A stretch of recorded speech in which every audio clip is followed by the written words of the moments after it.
Matthew 28, 8 through 10.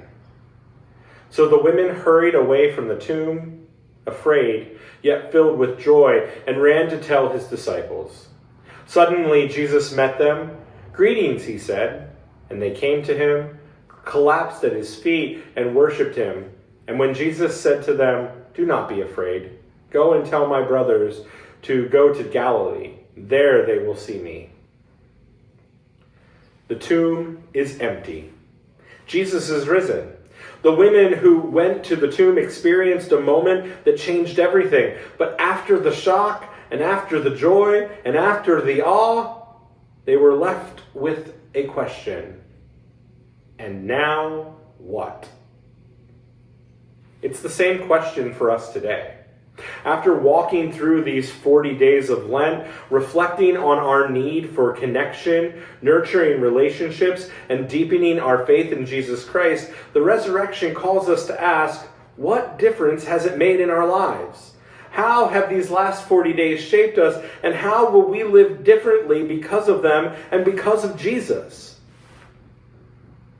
Look back over the journey.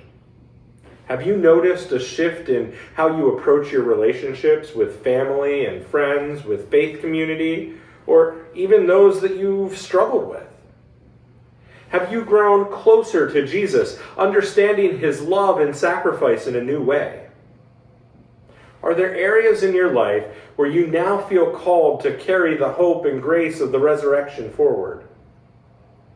The women that were at the tomb, they didn't stay there. They ran to tell the disciples, and their encounter with the risen Christ changed their direction and their purpose in their lives. As you look back on this journey, consider the relationships that have made a difference. Who's walked with you? How has Jesus met you in your reflections and in your challenges? The resurrection isn't just a moment of great celebration. It's a call to action, and it's a reminder of our faith that it's meant to be lived out in love and in connection and in purpose.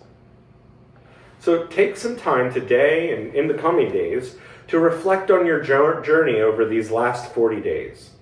Write down one relationship that's grown stronger during your time. Write down one way that your faith in Jesus has deepened. Write down one way that you will carry the hope of Easter forward into your daily living. And then choose to take action. Reach out to someone who has impacted you during this journey.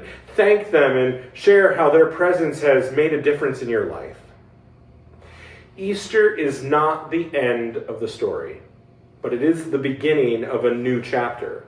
And as we move forward, let's carry the lessons of Lent and of Holy Week into our daily lives. Let's continue building relationships, walking alongside others, and growing in our faith in Jesus Christ. And so now what? Now we live as Easter people, as disciples in Jesus Christ, transformed by the resurrection and ready to share that transformation out into the world. And so I thank you for joining us on this journey.